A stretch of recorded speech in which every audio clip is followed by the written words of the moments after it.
Баршаңызға сәлем достар, сіздермен бірге Асемгүл. Бүгін сіздерменен дәмді өте керемет болып шығатын бауырсақты дайындаймыз. Ең алдымен бізге қажет заттар: ұн, жылы су, дрожжи, қант, жылы сүт, қаймақ, тұз қажет болады. Ең алдымен ыдысымызға 750 грамм ұнымызды салып аламыз.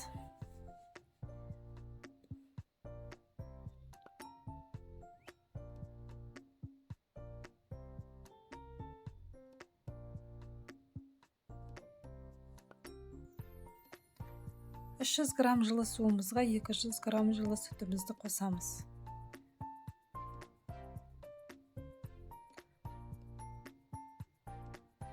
Оның үстіне бір қасық қантымызды қосамыз.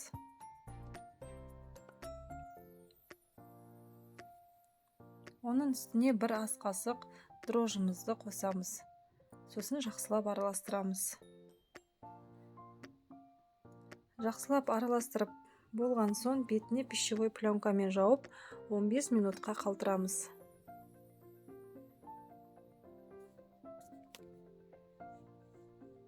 Біздің 15 минутымыз өтті. Енді ашып ары қарай жалғастырамыз.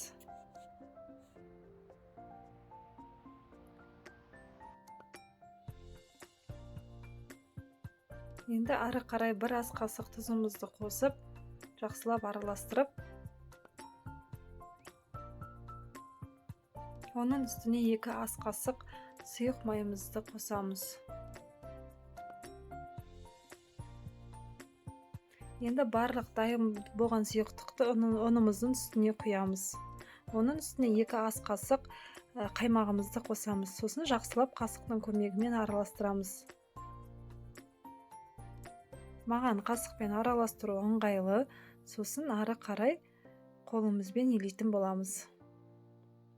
Қолымызбен жақсылап елеп аламыз. Қатты елеп жібермеңіздер, жұмсақ қамыр шығу керек.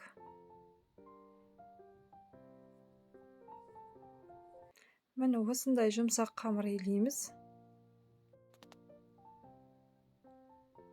Енді ары қарай бетін пищевой пленкамен жауып, 1-1,5 сағатқа қалтырамыз. Жылы жерге қойып қойыңыздар, көтерілген соң жаятын боламыз.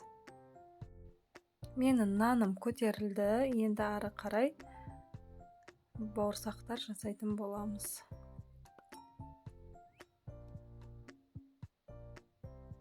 Үстелдің үстіне ұнымызды сеуіп аламыз.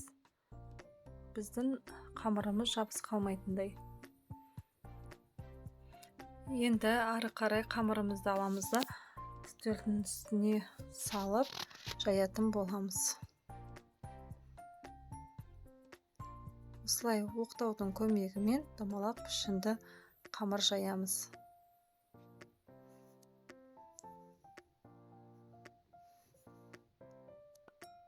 Енді ары қарай мен үйде стаканның көмегімен домалақ пішінді бауырсақтар кесіп шығамын.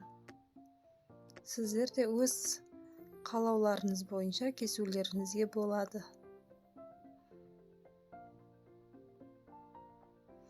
Барлығын осылай домалақ пішінді жасап шығамын.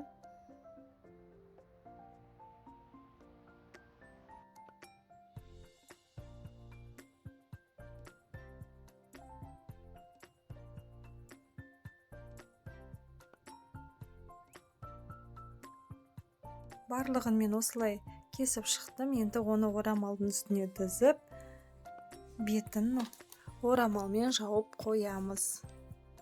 Бауырсақ көтерілген соң пісіретін боламыз. Міне мен осылай пісірдім. Міне достар, әп-әдемі жұп-жұмсақ бауырсақтар пісіп шықты. Сіздер де дайындап көріңіздер.